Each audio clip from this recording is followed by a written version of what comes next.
കഴിഞ്ഞ ഒരു ദശാബ്ദത്തിലേറെയായി തന്റെ മകൾക്ക് നിഷേധിക്കപ്പെട്ട നീതിക്ക് വേണ്ടി പോരാടുന്ന ഒരു അമ്മയുടെ മുഖം ഇന്നൊരു രാജ്യത്തിന്റെ മുഴുവൻ മനസാക്ഷിയെയും പിടിച്ചുലച്ചിരിക്കുകയാണ്.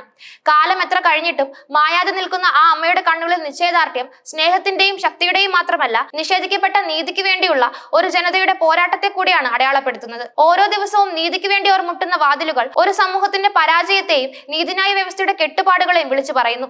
ഈ അമ്മയുടെ പോരാട്ടം വെറും ഒരു വ്യക്തിഗത ദുരന്തത്തിന്റെ കഥയല്ല, മറിച്ച് നമ്മുടെ സാമൂഹിക വ്യവസ്ഥിതിയിലെ പാളിച്ചകളെ കുറിച്ചുള്ള ഒരു തുറന്ന പുസ്തകം കൂടിയാണ്. ഈ അമ്മയുടെ പോരാട്ടം രാജ്യമോർക്കാൻ ഒരു പ്രധാന കാരണമുണ്ട്. അടുത്തിടെ കർണാടകയിലെ ക്ഷേത്ര നഗരമായ ധർമ്മസ്ഥലയിൽ സ്ത്രീകൾ കൂട്ടബലാത്സംഗത്തിന് ഇരയായി കൊല്ലപ്പെട്ടുവെന്ന ഞെട്ടിക്കുന്ന സംഭവ വികാസങ്ങളുടെ വെളിച്ചത്തിലാണ് 17 വയസ്സുകാരി സൗജന്യയുടെ കൊലപാതകത്തെക്കുറിച്ചും അവളുടെ അമ്മ കുസുമവതി നടത്തിയ അതിജീവന പോരാട്ടത്തെക്കുറിച്ചുമുള്ള ഓർമ്മകൾ വീണ്ടും സജീവ ചർച്ചയാകുന്നത്. വർഷങ്ങൾക്ക് മുൻപ് നടന്ന ഒരു ക്രൂരതയുടെ മുറിവുകൾ ഇപ്പോഴും ഉണങ്ങാതെ നിൽക്കുന്നുവെന്നതിലേക്കാണ് ഇത് വിരൽ ചൂണ്ടുന്നത്. ധർമ്മസ്ഥല ക്ഷേത്ര നഗരി ഇതിനു മുമ്പും ഒരു കൊലപാതക കേസിന്റെ പേരിൽ ദേശീയ തലത്തിൽ തന്നെ വാർത്തകളിൽ ഇടം നേടിയിട്ടുണ്ട്. 2012 ഒക്ടോബർ 9-ന് 17 വയസ്സുള്ള സൗജന്യ എന്ന പ്രീ യൂണിവേഴ്സിറ്റി വിദ്യാർത്ഥിനിയെ ബലാത്സംഗം ചെയ്ത് കൊലപ്പെടുത്തിയതെന്നായിരുന്നു ആ കേസ്. ധർമ്മസ്ഥല പട്ടണത്തിലെ ഉജിരയിൽ ചന്ദപ്പ ഗൌഡയ്ക്കും അമ്മ കുസുമവതിക്കും ഒപ്പമായിരുന്നു സൗജന്യ താമസിച്ചിരുന്നത്.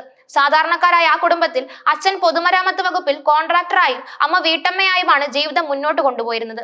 വലിയ സാമ്പത്തിക ഭദ്രത ഇല്ലെങ്കിലും സ്നേഹവും സമാധാനവും നിറഞ്ഞ ഒരു സാധാരണ ജീവിതം.